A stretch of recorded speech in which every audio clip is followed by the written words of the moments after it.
Bueno, en esta ocasión vamos a hablar de los próceres de Honduras. La semana anterior les expliqué lo que fueron los símbolos patrios mayores y menores. Entonces, sí, dándole continuidad al tema, ahorita les voy a hablar de lo que es los próceres. Entonces, todo buen hondureño debe estar agradecido por la lucha prestada por nuestros antepasados, especialmente por nuestros próceres o héroes nacionales. Pero antes debemos distinguir la diferencia y el concepto entre la palabra héroe y la palabra prócer, ya que a menudo ambas son usadas como sinónimos.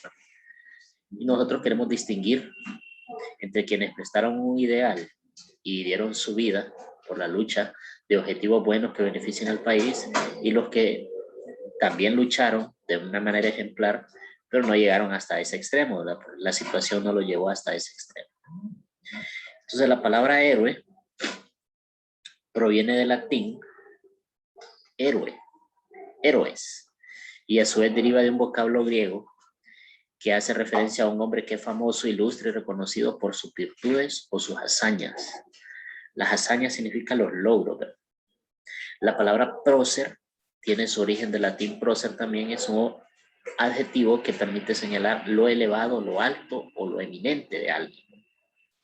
Entonces el prócer es una persona distinguida, valerosa, de alta dignidad, que contribuye a engrandecer, que contribuye al engrandecimiento o la liberación de su comunidad o de su país. Entonces creo que ahí queda bastante claro qué es un héroe y qué es un prócer. Pero para dejarlo aún más claro, diremos que el héroe es el prócer que muere durante la causa y el prócer es el prócer que da toda su lucha, hace todo lo posible por lograr sus objetivos, pero que no muere en el momento, durante la lucha. Entonces esa sería la diferencia.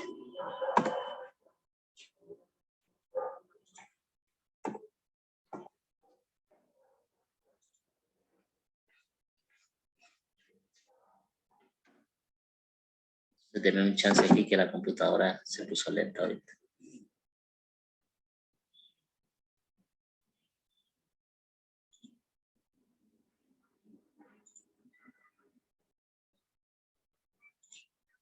Pero como les estoy repitiendo, como les estoy diciendo, nosotros tenemos que estar bastante orgullosos de estos personajes que han existido en el país, porque también han sido de fama internacional, ¿verdad? El reconocimiento, por ejemplo, que se le da a Francisco Morazán es un reconocimiento regional. No él fue hondureño, pero su legado no solo se dio aquí en Honduras, sino que todo Centroamérica y sus ideas liberales, pues son ideas que han trascendido el tiempo y el espacio. Entonces se vuelve una persona realmente interesante para los estudiosos, para los académicos. Francisco Morazán es un referente, ¿verdad?, de progresismo de esa época, de ideas vanguardistas, de ideas nuevas, y hay que sentirnos orgullosos porque realmente él era hondureño, ¿verdad?, nacido aquí en Tegucigalpa. Entonces eso significa que ser de un país pobre o de un país limitado no significa que no podemos lograr cosas grandes, ¿verdad? Podemos lograr muchas cosas grandes. La cuestión está que Francisco Morazán estudió, se preparó, leía bastante, tenía un tío que era muy inteligente y le inspiraba, ¿verdad?, a prepararse, que era don Dionisio de Herrera. Entonces nosotros, si queremos sobresalir por cosas buenas, pues tenemos que imitar lo bueno de estas personas, ¿verdad? Por eso a ellos se les conmemora, o sea, se les recuerda siempre, se les pone en alta estima, perdón, porque son valiosos. Su ejemplo es muy importante, su ejemplo puede llevarnos a engrandecer al país. Entonces no es cualquier cosa, ¿verdad? No es cualquier cosa y nosotros tenemos que aprovechar que tenemos esta situación. Ahora bien, entonces la designación de héroe está ligada a un acto altruista. Altruista significa donde yo regalo, pero sin nada a cambio, sin buscar un interés. Y el héroe regala todo y por una causa. La de prócer va en función de esa relevancia social y a un conjunto de características que hacen que se tenga mérito. Dicho título puede ser una persona que luchó por la educación, como en el caso de Honduras tenemos al padre Reyes, un sacerdote católico que luchó por la educación aquí en Honduras y logró que se fundara la universidad y que se trajeran personas especializadas para venir a dar clases aquí a Honduras. Entonces, en ese ámbito, él se volvió un prócer de relevancia social. Otros próceres tienen relevancia social por su actuar político, por su transparencia, por sus valores, como por ejemplo José Trinidad Cabañas, que se considera el hombre más honesto que ha tenido Honduras en el poder, ¿verdad? En el gobierno. Entonces, así de esa manera vemos que los próceres sobresalen. El prócer también es alguien que fue un buen estratega, una persona que le dio valor a su vida haciendo algo por su patria o por la sociedad. En Honduras, debido a sus luchas y su gran valor para defender el territorio y el pensamiento hondureño, se considera próceres a varios. Tenemos el primero, sería el cacique Lempira. Usted me puede decir que el cacique Lempira es un héroe o es un prócer. Pues son ambos, ¿verdad? Los próceres, los héroes también son próceres, pero de todo nuestro mural cívico, solo hay dos héroes, que son Lempira y Francisco Morazán. Entonces estos dos próceres murieron, ¿verdad? Murieron en la lucha. A Lempira lo mataron los españoles y a Francisco Morazán lo mataron en Costa Rica los traidores de su ejército. Según la historia, se podría dar un dato aproximado a la fecha en que nació Lempira, aproximadamente en 1499. Él fue un guerrero de origen lenca y fue líder de estas tribus, varias tribus, ¿verdad? Porque los lencas ya eran un cacicazgo. Él luchó contra los españoles para defender a toda costa el territorio hondureño, que en ese entonces no era Honduras, ¿verdad? Sino que él luchaba por su etnia. Y todo esto sucedió en la década de 1530. Se caracterizó por ser alguien valiente, robusto, fuerte, ¿verdad? Y desde muy joven mostró gran valor. Sentía un amor entrañable por su pueblo, su tierra, sus costumbres. Él murió, según las crónicas, por un soldado apellido Ruiz, que lo mató de un fusilazo en el pecho. Y según la leyenda, por traición, que lo engañaron de que los españoles querían paz y lo mataron a traición. Disparo de arcabuz. Entonces, esas son las dos versiones respecto a Lempira. Lo que no se puede negar es que existió, porque está en los anales históricos, tanto en documentos en México como en documentos en España. Entonces, el indio Lempira sí existió y se le honra de diferentes maneras. Tiene su himno, tiene su fecha de celebración, que es el 20 de julio. Tiene también el nombre de la moneda de Honduras, el nombre de un departamento. Tiene el nombre de puertos, de escuelas, de colegios. Se le honra de diferentes maneras. Luego seguiríamos con el siguiente héroe y prócer, que es José Francisco Morazán Quesada. Ahora, José Francisco Morazán Quesada nació el 3 de octubre de 1792 en Tegucigalpa. Como les decía, es un héroe y un prócer de aquí, nació aquí donde nosotros vivimos, que en ese entonces era parte de Comayagua, ¿verdad? Porque todo antes de la independencia, Honduras no se llamaba Honduras, se llamaba la provincia, la intendencia de Comayagua, que a su vez formábamos parte de la Capitanía General de Guatemala. Los padres de él eran José Eusebio Alemán y Guadalupe Quesada Borjas. Ambos eran de una familia criolla de clase alta, o sea, tenían dinero. Se dedicaban a la agricultura y al comercio. Ellos se trasladaron junto a su familia a Moroselí en 1808. A Moroselí. Y ahí trabajaron en los terrenos heredados por don Eusebio Morazán y también laboró como empleado de la alcaldía desde bien joven. En 1813 regresó a Tegucigalpa, una vez ahí su padre lo puso bajo la tutoría de León Vázquez, quien le enseñó derecho civil, proceso penal y notariado. O sea, él aprendió prácticamente lo que hace un abogado desde muy joven.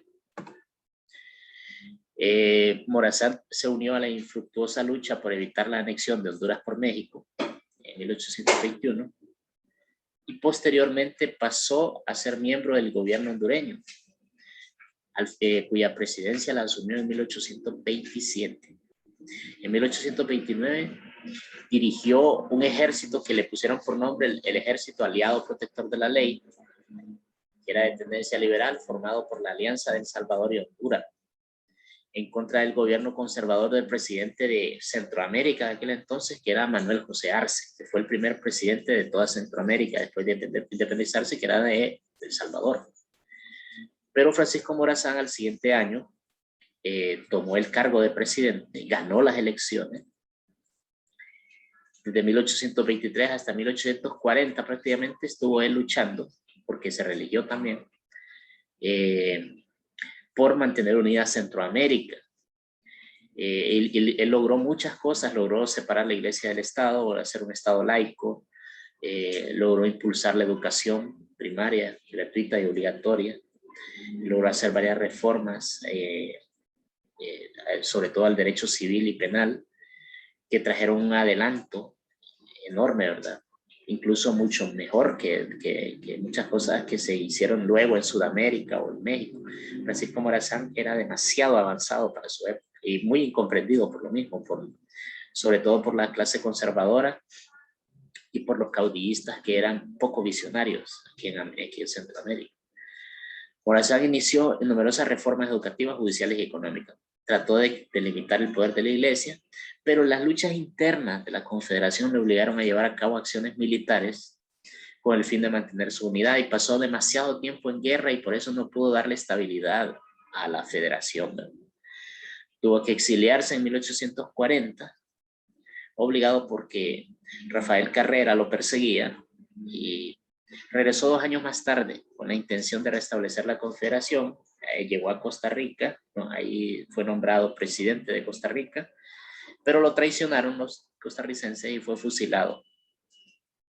Y ahí termina Francisco Morazán joven, pero deja un legado enorme y se convierte en una persona famosa a nivel mundial por eso, por haber luchado y dar su vida por sus ideales. Luego se diría José Trinidad Reyes, nació en Tegucigalpa en 1797 y también murió aquí en 1855.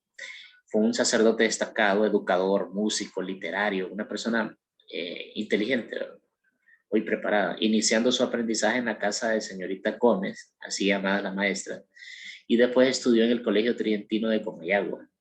Cuando él cumplió los 18 años, viajó a Nicaragua para completar sus estudios. O sea, él no se conformó con salir del colegio, porque quiso seguirse preparando, educando, y en el trayecto de su vida se interesó mucho por las matemáticas, por la gramática castellana, por la filosofía, el latín y la teología.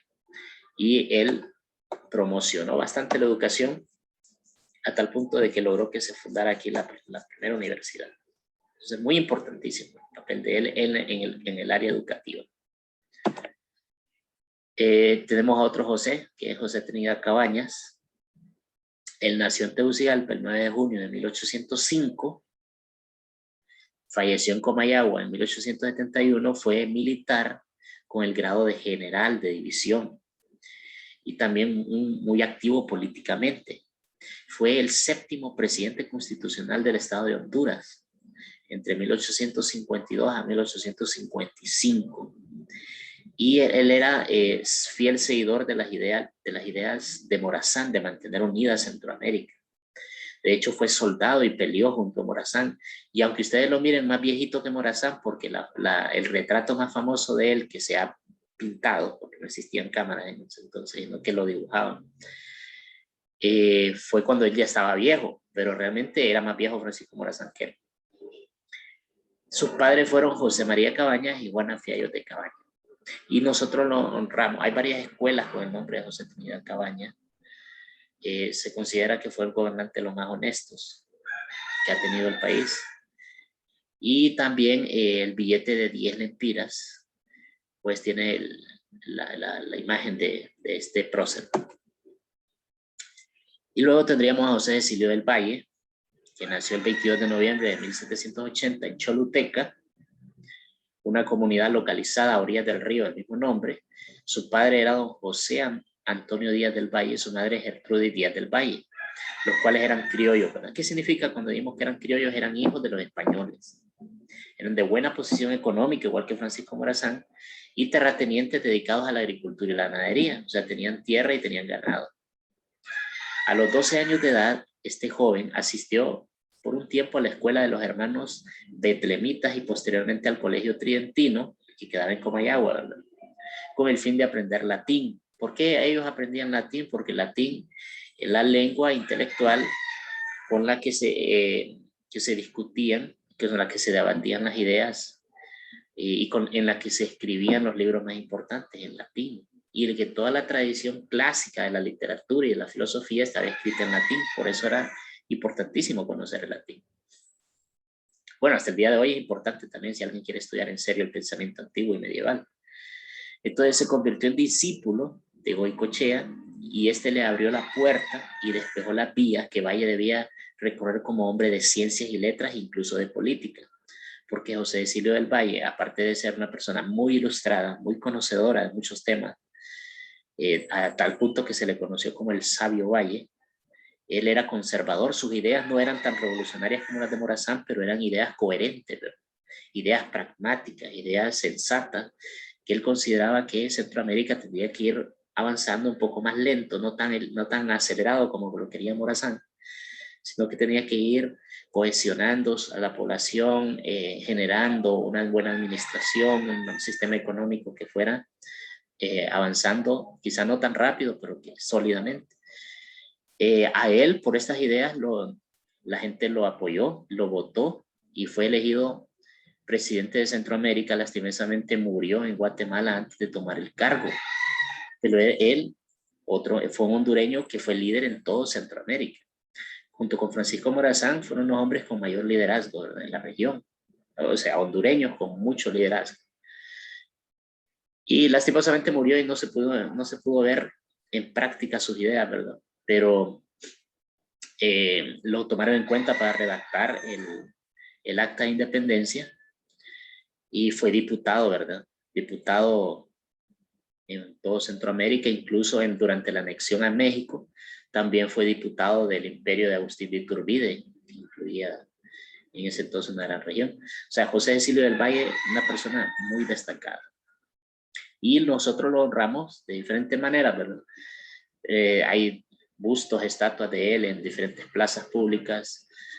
También tenemos de él escuelas, colegios, y también la moneda de 100 lempiras pues lleva su rostro, ¿verdad? Como una forma de conmemorarlo, de honrarlo. Luego tendríamos a Dionisio de Herrera, que nació el 9 de octubre de 1781 en Choluteca y murió el 13 de junio de 1850. Él fue abogado, político hondureño y centroamericano. Él es otro representante del liberalismo, de las mismas ideas de Francisco Morazán y de Cabañas, y uno de los centroamericanos más ilustrados de su época, uno de los más preparados intelectualmente. Tenía una biblioteca de más de 20,000 volúmenes, y él sabía hablar no solo muy bien el español, ¿verdad?, la gramática castellana, sino que sabía francés, y él aprendió francés para entender el movimiento revolucionario francés que estaba ocurriendo, que las ideas de los ilustrados franceses estaban muy de moda. Él compraba esos libros y los mandaban desde Europa, y como no los traducían al castellano, tenían que aprender el francés para entender esas ideas que luego las discutían con Francisco Morazán, con su sobrino. Entonces, estas personas eran muy avanzadas, muy interesadas en entender lo que estaba pasando en su entorno y en el mundo, muy inteligentes. Francisco Morazán, presidente de la Confederación, lo envió a Nicaragua, a Dionisio de Herrera, donde fue elegido jefe de Estado. Durante su mandato, desde 1830 hasta 1833, tuvo que hacer frente a varias revueltas conservadoras, incitadas sobre todo por el clero. Después marchó a El Salvador, donde también fue elegido jefe de Estado en 1835, aunque ahí no aceptó la designación. Herrera fue uno de los dirigentes liberales más populares, ¿verdad? Y el único elegido jefe de Estado por sufragio en 3 países distintos, ya que aquí en Honduras también fue jefe de Estado, el primer jefe de Estado, 1823. No es el primer presidente porque Honduras en esa época, en 1823, era un estado de un país llamado República Federal de Centroamérica. El primer presidente de Honduras fue hasta 1839, que fue Francisco Ferrera, pero él no es considerado prócer porque fue mal presidente. ¿Okay? Entonces, al final Dionisio Herrera murió en la pobreza en 1850 en El Salvador. En la pobreza. Pero eso más bien demuestra que tenía ideales, que no se vendió y que por dinero él no traicionó su causa ni sus principios. Entonces es un héroe, es un prócer importantísimo, que es de investigarlo más, de querer ser como él, ¿verdad? De aprender. Y este señor se le honra de diferentes maneras también. Hay colegios, escuelas con el nombre de él, y aparece en el billete de 20 lempiras. Entonces, estos serían nuestros próceres oficiales, ¿verdad? Luego podríamos mencionar, por ejemplo, a Marco Aurelio Soto. Podríamos mencionar a otros líderes de liberalismo de aquellos entonces, pero legalmente, en los murales, estos son los que deben ir. Estos son todos. Entonces, la tarea que ustedes van a hacer es que van a elegir a cualquiera al que usted guste de los 6, van a investigarlo, no solo lo que yo dije aquí, sino que van a investigar un poquito más, van a preparar una exposición corta, ¿verdad? Que no dure más de 1 minuto, 1 minuto y medio, para que puedan enviarla por WhatsApp, porque si se extiende mucho el video, se hace muy grande, no se puede compartir. Pero eso sí, tienen que hacerla bonita, que se note que lo estudiaron al héroe, que no solo es que están leyendo ahí algo de Wikipedia de un solo, no, que lo estudiaron, porque cuando usted lo exponga, yo no quiero que tenga un papel que esté leyendo, sino que diga lo que aprendió de él. Entonces, si hay alguna pregunta, voy a habilitar los micrófonos. Por si tienen alguna pregunta sobre la tarea o sobre el tema.